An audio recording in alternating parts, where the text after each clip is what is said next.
la taliyaha madaxweynaha Puntland ee danka amniga Cabdi Xilsi Cali Qarjab ayaa markii ugu horeysay shaaca ka qaaday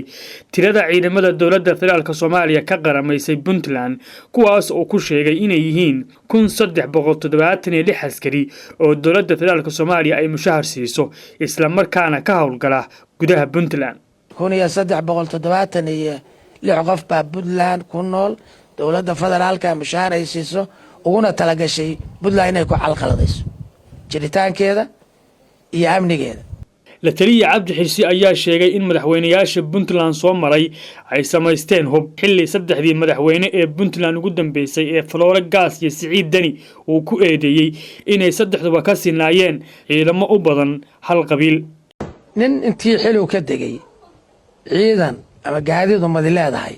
ama ciidan samaystay waa warlord. aniga aragtidayda way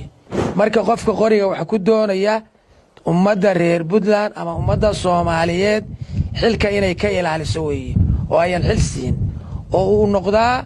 oo gartaa qori inaan wax lagu helayna ummadda dhexdeeda iyo sharaf in wax lagu helo. hadalka la taliya Qarjab ayaa ku soo aaday xilli ciidamo ka amar qaata dowladda federaalka Soomaaliya oo ku hubeysan saanad military oo ka tagay magaalooyinka Garowe iyo Boosaaso ay ka qayb galeen